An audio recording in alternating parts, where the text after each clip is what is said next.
Saturday రోజు చప్పభోజనం లేకుండా సాంబార్తో ఇలా మంచి వంకాయ ఫ్రైని ట్రై చేస్తే చాలా బాగుంటుంది. సాటర్డే కూడా స్పెషల్ డే అవుతుంది. చూడండి, ఈ వంకాయ తాలింపులో పప్పుల పొడి వేసుకొని మంచిగా ఫ్రై చేసుకుంటే ఆ టేస్టే వేరు. ఆ వంకాయ ఫ్రైని ఎలా చేయాలో ఈ వీడియోలో నేర్చుకుందాం. సింపుల్గా చేసేయచ్చు. పప్పుల పొడికి కావాల్సిన ఇంగ్రీడియంట్స్ కూడా ఈ వీడియోలో చూద్దాం. ముందుగా ఒక 1/2 కేజీ వంకాయలను తీసుకొని శుభ్రంగా కడుక్కొని నీళ్ళల్లో పక్కన పెట్టుకోవాలి. ఇప్పుడు ఫ్రై పాన్ తీసుకొని అందులో కొంచెం కల్లుప్పు వేసి ఈ వంకాయల్ని ముక్కలుగా కట్ చేసి ఇలా వేసుకోండి. ఇప్పుడు కొంచెం పసుపు యాడ్ చేసి మనం స్టవ్ పైన పెట్టేసేయండి. జస్ట్ ఒక 5 మినిట్స్ వరకు మూత పెట్టి కుక్ చేస్తే ఇలా కుక్ అయిపోతాయి. వీటిని స్ట్రైన్ చేసుకొని పక్కన ఉంచండి. ఒక 5 మినిట్స్ వరకు ఈ స్ట్రైన్ చేసుకోండి. ఎందుకంటే తేమ లేకున్నప్పుడే మనకు వంకాయ ఫ్రై అనేది అతుక్కోకుండా ముద్ద అవ్వకుండా బాగా వస్తుంది.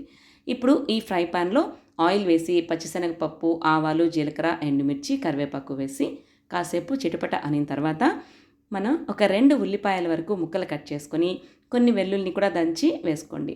ఈ ఉల్లిపాయ అవన్నీ కూడా వేగేంత వరకు కొంచెం మరీ బ్రౌన్ కలర్ రాక్కర్లేదు, మీడియంగా వేగితే సరిపోతుంది. ఇప్పుడు మనం ముందుగా స్ట్రైన్ చేసి పెట్టుకున్న వంకాయల్ని కూడా వేసి ఇలా ఫ్రై చేసుకోవాలన్నమాట. మీడియం ఫ్లేమ్లో పెట్టుకోండి, హై ఫ్లేమ్లో పెట్టుకోకండి. వంకాయ నెమ్మదిగా ఆయిల్లో ఫ్రై అయితే టేస్ట్ బాగా వస్తుంది. ఇప్పుడు ఈ ఫ్రైలో వేయాల్సిన పప్పుల పొడిని తయారు చేసుకుందాం పదండి. ముందుగా దానికి కావాల్సినవి పప్పులు, ఎండుమిర్చి, వేరుశనగ గుండ్లు వేయించినవి, తర్వాత ఎండు కొబ్బరి, జీలకర్ర, వీటన్నిటిని డ్రై రోస్ట్ లాగా లైట్గా ఒక 2 మినిట్స్ వరకు ఫ్రై చేయండి. డ్రై రోస్ట్ అమ్మ గుర్తుపెట్టుకోండి.